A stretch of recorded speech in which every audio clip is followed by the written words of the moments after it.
Hello दोस्तों, welcome in JBL. आज हम बात करेंगे सीजन 2 में पार्ट 7 के नोवेल्स पे। अब आगे। बैठक कक्ष में हर कोई चिंतित महसूस कर रहा था। भाई हांग, क्या आपके पास कोई गारंटी है? थंडर गॉड और होंग एक कोने में बैठे थे। आसपास किसी की हिम्मत नहीं हुई कि वह उनके करीब जाए। बिल्कुल भी नहीं, होंग ने अपना सिर हिलाया। हालांकि भले ही हमारे पास कोई गारंटी न हो, अंत में हमें अभी भी लड़ना होगा। स्टार ट्रैवलर लेवल 7 के साथ साथ मेरे अपने डोमेन के रूप में स्टार ट्रैवलर लेवल में मेरा पहले से ही कोई मुकाबला नहीं है। साथ ही मेरे तेजी से विकसित हो रहे क्लाउड कॉन्टैक्ट वाइन को मैं म्यू या क्रिस्टल खिला रहा हूं। भले ही मैं स्टार लेवल 1 के साथ मौत से लड़ता हूं, फिर भी मुझे कुछ उम्मीद हो सकती है। सबसे बड़ी समस्या यह है कि हम निगलने वाले जानवर के बारे में ज्यादा नहीं जानते हैं, हॉर्न ने गंभीरता से कहा। सही, थंडर भगवान ने सिर हिलाया। हालांकि हांग और थंडर गॉड स्पष्ट रूप से नहीं जानते थे। एक स्टार लेवल 1 ह्यूमन फाइटर और स्टार लेवल 1 मॉन्स्टर बहुत अलग थे। राक्षसों के सबसे डरावने अंतरिक्ष जानवरों का उल्लेख नहीं, इससे भी अधिक अंतरिक्ष पशु रक्त रेखा के अभिजात वर्ग, सुनहरे सींग वाले जानवर, यह विशाल ब्रह्मांड में अग्रणी रक्त रेखा थी। इसलिए भी बाबता ने इसे दुनिया का अंत मान लिया था। ध्यान, अमेरिकी राष्ट्रपति, अमेरिकी पक्ष ने निगलने वाले जानवर के बारे में अभी एक फुटेज भेजा है। तुरंत सब चुप हो गए। लुओ फेंग ने भी इधर उधर देखा।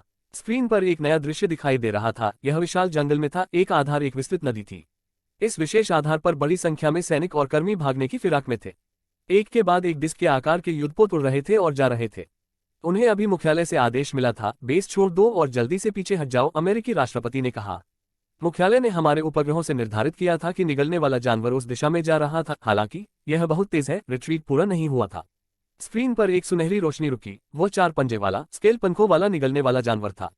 बैठक कक्ष में सन्नाटा और भय का भाव था। एक और निगलने वाला है, लुओ फेंग ने अपना सिर हिला दिया। स्क्रीन पर निगलने वाला राक्षस वास्तव में सीधे आधार पर पहुंचा, लगभग बिजली की तरह, और आधार को पार कर गया। इसके पंखों के तराजू ने चाकू की तरह काम किया और आधार को काट दिया, लगभग टोफू की तरह काटकर आधार को नष्ट कर दिया। जो सैनिक समय पर बाहर निकलने में असमर्थ थे, उन्हें या तो मौत के घाट उतार दिया गया या पंखों से काट दिया गया। आधार मलबे में बदल गया था। अपनी बर्फीली ठंडी सुनहरी पुतलियों के साथ उसने सभी दिशाओं में भागते युद्धपोतों को देखा। उनकी गति अपने आप की तुलना में बहुत दयनीय थी। यह बस अपने सामने के पंजों को हिलाता है। इसकी गति चौंकाने वाली थी। इसने तुरंत 5 युद्धपोतों को टक्कर मार दी, जो हिट हुए वे तुरंत बड़े आग के गोले में फट गए, अंधेरी रात के आकाश को रोशन कर दिया। वह फुटेज का अंत था। सभी ध्यान दें, अमेरिकी राष्ट्रपति ने गंभीरता से कहा। इस फुटेज ने हमें 2 चीजें दिखाई हैं। एक, इसने इस बार आधार को नष्ट नहीं किया, इसे नष्ट कर दिया। सफेद सिर वाले बूढ़े सभी संभ्रांत और हैसियत वाले थे। उनमें से किसी एक को अपना आपा खोना आमतौर पर असंभव था। हालांकि इस बार उनमें से बहुत सारे उग्र थे। उनके चेहरे चमकीले लाल थे। क्या गलत है? हांग ने देखा। मुझे समझाने दो। एक विशेष रूप से बड़ी नाक वाला रूसी परमाणु हथियार विशेषज्ञ खड़ा हुआ। उसने सभी को देखा। हम प्राणी के शरीर पर या उसके मुंह के अंदर बड़ी मात्रा में परमाणु हथियारों का उपयोग करने की चर्चा कर रहे हैं। पहले हम जिस चीज को लेकर सबसे ज्यादा चिंतित थे, वह थी इसकी निगलने की क्षमता। एक बार खा जाने के बाद क्या हमारे इलेक्ट्रॉनिक सिग्नल से समझौता किया जाएगा और हम विस्फोट नहीं कर पाएंगे? हालांकि हम इससे काफी हद तक निपट सकते हैं। अब हमें अपनी सबसे बड़ी समस्या का एहसास हुआ। इसमें लंबी दूरी की क्षमताएं हैं। इस बड़े नाक वाले रूसी ने गुस्से में कहा। इस निगलने वाले राक्षस की अविश्वसनीय रक्षात्मक क्षमताओं के साथ, यहां तक बड़ी मात्रा में परमाणु हथियारों के साथ, अगर वे विस्फोट करने के लिए 50 मीटर के भीतर नहीं पहुंचे तो वे शायद इसके तराजू से नहीं टूट पाएंगे। बैठक कक्ष में हर कोई चौंक गया। सभी ध्यान दें, हाइड्रोजन बम का नुकसान इसका शॉकवेव और परिणामी परमाणु विकिरण है। यह प्रारंभिक विस्फोट है, लेकिन एक छोटा सा कारक है। हालांकि इसका प्रारंभिक प्रभाव इस निगलने वाले राक्षस के लिए कुछ भी नहीं है। विकिरण, यहाँ के प्रतिनिधि भी इससे नहीं डरते। इस निगलने वाले राक्षस की तो बात ही अलग है। इसीलिए शुरुआत में ही विस्फोट ही इसे नुकसान पहुंचा सकता है। सुनते ही लुओ फेंग ने अपना सिर हिला दिया। जब बड़ी मात्रा में परमाणु हथियार फटते हैं तो शुरुआती विस्फोट में तापमान 20 मिलियन डिग्री से अधिक हो जाता है। हालांकि इसे अपने शरीर पर सही होना है। इस तरह के अस्तित्व के लिए जितना करीब उतना अच्छा। उसके मुंह के अंदर सबसे अच्छा होगा। इसके आंतरिक अंगों के स्थायित्व की तुलना इसके बाहरी पैमानों से नहीं की जा सकती है। इसके मुंह में 100 मेगाटन से अधिक परमाणु वारहेड विस्फोट करने के लिए इसका सिर फट जाएगा। सुनते ही लुओ फेंग की आंखें चमक उठी। 100 मेगाटन परमाणु हथियार। उसे विश्वास नहीं था कि वह काम नहीं करेगा। उसकी कलाई के कफ के भीतर बाबता का शरीर खड़ा था। इसके मुंह में 100 मेगाटन परमाणु वारहेड का विस्फोट। बप्ता सिर हिलाते हुए एक सेब खा रहा था। इच्छाधारी सोच। वे स्पष्ट रूप से निगलने वाले जानवर को नहीं समझते हैं। इसकी प्रतिष्ठा विशाल ब्रह्मांड में दूर दूर तक जानी जाती है। सुनहरे सींग वाले जानवर, अंतरिक्ष जानवर के बीच भी एक कुलीन रक्तरेखा।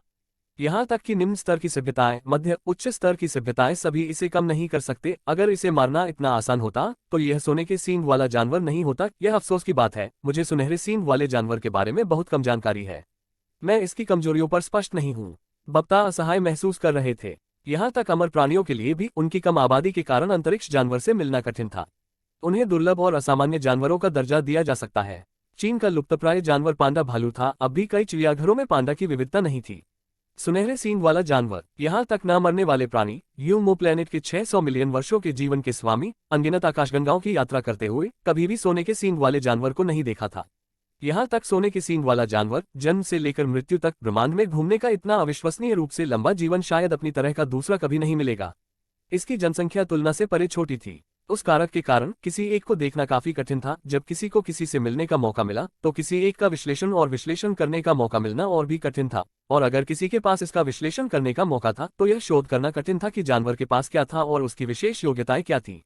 इस तरह विशाल ब्रह्मांड में अंतरिक्ष जानवर पर ज्ञान हमेशा खाली रहा था। यहाँ तक कि अमर प्राणी भी बहुत स्पष्ट नहीं थे, वे बस मोटे तौर पर जानते थे। हो सकता है कि अगर यूनमो प्लेनेट के मालिक अधिक समय तक जीवित रहते, अधिक शक्तियों के साथ और अधिक योद्धाओं से मिले होते तो वे अधिक जान पाते। अमरता के 600 मिलियन वर्ष, यह वास्तव में युवा था। Virtual war God palace meeting room. सभी ध्यान दें, अब सबसे बड़ी समस्या है, अगर हम जहाज को परमाणु हथियारों के साथ उसके पास उड़ाते हैं तो यह एक सुनहरी रोशनी के साथ उसे मार गिराएगा। 1000 मीटर के दायरे में यह नष्ट हो जाएगा। हम क्या करें? 1000 मीटर के दायरे में भले ही यह सफलतापूर्वक फट गया हो, यहाँ तक एक स्टार यात्री योद्धा भी नहीं मारा जाएगा। उस बड़ी नाक वाले रूसी ने कहा। सभी ध्यान दें, उसके शरीर पर बम विस्फोट करने के लिए हमारे पास केवल एक मौका होगा। एक बार जब हम विफल हो जाते हैं इसकी बुद्धि और इसे प्राप्त होने वाली क्षति के साथ, मुझे डर है कि यह किसी अन्य जहाज को फिर से अपने करीब नहीं आने देगा। हमारे पास और कोई मौका नहीं होगा, रूसी ने सबकी ओर देखते हुए कहा। अचानक हान उठ खड़ा हुआ। समय आने पर हम बम देने के लिए अपने प्रागैतिहासिक स्तर के ऑटोजेट का उपयोग करेंगे। मेरे ऑटोजेट की रक्षात्मक क्षमताओं के साथ जब तक यह इसे करीब से हमला नहीं करता, यहाँ तक इसकी सुनहरी रोशनी भी मेरे ऑटोजेट को नष्ट करने में सक्षम नहीं होगी। ऑटोजेट में परमाणु हथियारों के साथ एक बार जब यह करीब आ जाता है तो एआई सिस्टम खुद ही विस्फोट कर लेगा। शुक्रिया, बड़ी नाक वाला रूसी प्रफुल्लित था। खून का प्रागैतिहासिक स्तर का ऑटोजेट पृथ्वी का सबसे मजबूत युद्धपोत था। एक ब्रह्मांड स्तरीय ऑटोजेट, यह जबरदस्ती एक सम्राट ग्रेड राक्षस के खिलाफ जा सकता है। हान का प्रागैतिहासिक स्तर एक भव्य सम्राट स्तर के राक्षस से लड़ने में और भी अधिक सक्षम था। अपनी रक्षात्मक क्षमताओं के साथ यह हॉन्ग से भी अधिक था। यह निश्चित रूप से पुरातात्विक खंडहरों से हॉन्ग के सबसे बड़े पुरस्कारों में से एक था। इसके साथ प्राणी के मुंह में वारहेड विस्फोट करने की संभावना अधिक है, बहुत अधिक है। बड़ी नाक वाला रूसी बेहद उत्साहित था। दुनिया के प्रमुख विशेषज्ञ भी उत्साहित थे। फिर भी उस समय लुओ फेंग ने अपने विचारों को बाबता से जोड़ते हुए अपनी भौहें टेढ़ी कर ली। सभी ध्यान दें, लुओ फेंग उठ खड़ा हुआ। बैठक कक्ष में हर कोई पलट गया। लुओ फेंग को संदेह की दृष्टि से देख रहा था। हॉन्ग एंड थंडर गॉड भी उत्सुकता से पलट गया। लुओ फेंग परमाणु विशेषज्ञ नहीं था, न ही वह किसी देश का नेता था। वह क्या कह सकता था? निगलने वाले राक्षस के बारे में मेरे पास कुछ जानकारी है, लुओ फेंग ने गंभीरता से कहा। कमरे में अचानक सन्नाटा छा गया। जब राक्षस निगलता है तो वह अपने चारों ओर की जगह को विकृत कर देता है। यह चीजों को बाहरी दुनिया से अलग करता है। दूर से विस्फोट करने के लिए एक ऑटोजेट को नियंत्रित करना असंभव है। इसके अलावा जब यह निगल रहा है, उस निगलने वाली जगह के भीतर ऑटोजेट और परमाणु हथियार स्वचालित रूप से अलग हो जाएंगे, इसलिए इसके मुंह में विस्फोट करने की कोशिश करने की संभावना बहुत कम है। जैसे ही उसने ये शब्द कहे, सभी के भाव बदल गए। यह सबसे बुरी खबर थी जो उन्हें मिल सकती थी। 2. इस निगलने वाले जानवर की शक्ति वास्तव में स्टार स्तर पर है, लुओ फेंग ने कहा। 3. एकमात्र अच्छी खबर यह है कि इसकी एक सीमा है कि यह कितना निगल सकता है। यह एक अथाह गड्ढा नहीं है, ठीक उसी तरह जिस तरह इसने आधार को निगलने के बजाय नष्ट करना चुना। लुओ फेंग की आवाज मीटिंग रूम में गूंज रही थी। यह तीसरी खबर ही एकमात्र अच्छी बात थी, पहले 2 सिर्फ विनाशकारी थे। प्रतिनिधि लुओ, क्या आप सुनिश्चित हैं? क्या आप निश्चित हैं? सभी परमाणु विशेषज्ञ लुओ फेंग की ओर देख रहे थे। निश्चित रूप से, लुओ फेंग ने सिर हिलाया। इस निगलने वाले राक्षस में धातु को निगलने, पचाने और अवशोषित करने की क्षमता है। कोई आश्चर्य नहीं कि यह आधार खा गया। लानत है, हम मुसीबत में हैं। इस खबर ने बड़ी संख्या में लोगों को परेशान किया। इस समय लुओ फेंग हान की ओर चल पड़ा। हान अभी भी अपनी इस खबर से परेशान था कि राक्षस स्टार स्तर पर था। सिर्फ लुओ फेंग ने हॉन्ग को देखा। ऐसा लगता है कि आपने इस 1 वर्ष से कुछ पुरस्कार अर्जित किए हैं। आपके पास वास्तव में इस निगलने वाले जानवर पर बहुमूल्य जानकारी है। हॉन्ग ने लुओ फेंग को देखा। उसे यह बिल्कुल भी अजीब नहीं लगा। पृथ्वी पर कई शोधकर्ता थे जिन्होंने पुरातत्व के खंडहरों में खुदाई की। प्रतिनिधि बनने के बाद शोध न करना अजीब बात होगी। मैं पृथ्वी के सभी पुरातात्विक खंडहरों की एक सूची प्राप्त करना चाहूंगा, लुओ फेंग ने गंभीरता से कहा। हर पुरातत्व खंडहर की स्थिति, मुझे उम्मीद है कि सूची में हर एक के लिए किसी न किसी तरह का विवरण होगा। यह है। हान चौंक गया। मैं देखना चाहता हूं कि क्या हम इन खंडहरों से एक शक्तिशाली हथियार ढूंढ सकते हैं, लुओ फेंग ने कहा।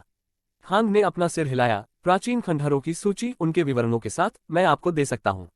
हालांकि लुओ फेंग एक स्टार स्तर को मारने में सक्षम हथियार ढूंढना बहुत मुश्किल है, और यहाँ तक अगर एक था, मुझे उम्मीद है कि यह अब तक खराब हो जाएगा। मैं इसे एक कोशिश देना चाहता हूँ। लुओ फेंग संकोच नहीं करना चाहता था। उसके पास समय था, लेकिन मानवता और पृथ्वी के पास नहीं। लुओ फेंग की अभिव्यक्ति को देखते हुए हांग ने गंभीरता से अपना सिर हिलाया। ठीक है, मैं तुरंत सूची भेज देता हूँ। हालांकि आपको सावधान रहना चाहिए। हाँ, लुओ फेंग ने अपना सिर थोड़ा हिलाया। उसका शरीर अचानक वर्चुअल स्पेस से गायब हो गया। उसने स्पेस छोड़ दिया था। मानवता का अस्तित्व दांव पर है, होंग ने कहा। लुओ फेंग अपनी पूरी कोशिश कर रहा है। हर कोई अपनी पूरी कोशिश कर रहा है। मुझे वास्तव में उम्मीद है कि हम इस आपदा को पार कर सकते हैं। यांगझो शहर का मिंगयू सेक्टर। ग्रेविटी रूम के अंदर लुओ फेंग ने अपनी आंखें खोली। वह तेजी से उठा। कमरे का दरवाजा अपने आप खुल गया। जूजिन। लुओ फेंग जल्दी से सीढ़ियों से नीचे उतरा। जूशिन, जो लिविंग रूम में टीवी देख रहा था, उसने लुओ फेंग को नीचे आते देखा और उठकर पूछा, लुओ फेंग क्या हुआ? कोई समय नहीं है, अभी मेरे साथ आओ। हमें अपने माता पिता और छोटे भाई को वापस लाने जाना है। लुओ फेंग अपने परिवार के बाहर होने को लेकर असुरक्षित था। मैं रास्ते में समझा दूंगा। ओह ठीक। जूशिन देख सकता था कि कुछ बड़ी घटना हुई है। सम्राट क्लास ऑटो जेट के भीतर वे तेजी से यांगझो शहर से बाहर निकल गए।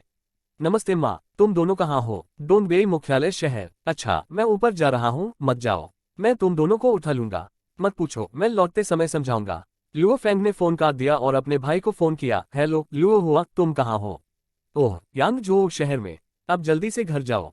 हाँ, तुरंत। 2 कॉल खत्म करने के बाद ही लुओ फेंग ने राहत की सांस ली। लुओ फेंग, क्या हुआ? जूशिन ने केवल पूछने की हिम्मत की। आपदा, यह पृथ्वी और मानवता की आपदा है, लुओ फेंग ने गंभीरता से कहा। इससे जूशिन की अभिव्यक्ति तुरंत बदल गई। समुद्री जीवों के बीच से एक निगलने वाला राक्षस अभी प्रकट हुआ है। मैं, होंग और थंडर गॉड, इसका कोई मुकाबला नहीं है। लुओ फेंग ने कहा। यहाँ तक सबसे मजबूत लेजर तोपों ने अभी तक अपने पैमाने पर कोई निशान नहीं छोड़ा है। अभी अमेरिकी पक्ष ने कई ठिकानों और सैकड़ों हजारों लोगों को खो दिया है, और यह तेजी से बढ़ रहा है। जूशिन थोड़ा चौंक गया। सैकड़ों हजारों, इतने सारे, अनेक। लुओ फेंग ने अपना सिर हिलाया। इस दर पर दक्षिण अमेरिका, उत्तरी अमेरिका, अफ्रीका, एशिया, यूरोप और अन्य मुख्यालय वाले शहर सभी नष्ट हो जाएंगे। मरने वालों की संख्या करोड़ों तक पहुंच जाएगी, और मुख्यालय शहरों के बिना मानवतावध के लिए भेजे गए मेमनों की तरह होगी। यह आपदा ग्रैंड निर्वाण काल भी बदतर हो सकती है, लुओ फेंग ने कहा। इस पर जू शिन आखिरकार घबरा गया। ग्रैंड निर्वाण, यह मानवता की सबसे बड़ी आपदा थी। हालांकि लुओ फेंग, जू शिन और उस पीढ़ी के लोगों के लिए जिन्होंने इसका अनुभव नहीं किया, वे अक्सर अपने माता पिता की पीढ़ी से सुनते थे, उनके लिए यह एक बुरे सपने जैसा था। पूरी मानवता का दुस्वप्न अपने संदिग्ध माता पिता के साथ उत्तर पूर्व आधार से लौट रहा है। वापसी यात्रा के बीच में लुओ फेंग ने जूशिन को अपने माता पिता के साथ रहने दिया, जबकि उसने खुद अपने घड़ी संचारक को देखा और आदेश दिया, एक मेरे संचारक के साथ जुड़े और एक आभासी प्रदर्शन को खींचे दी। उसके सामने पुरातत्व के खंडहर शब्दों के साथ एक स्क्रीन दिखाई दी। पुरातात्विक खंडहर 1, उत्तरी अटलांटिक में स्थित बरमूडा समुद्र का परिवेश ठीक समुद्र तल पर है।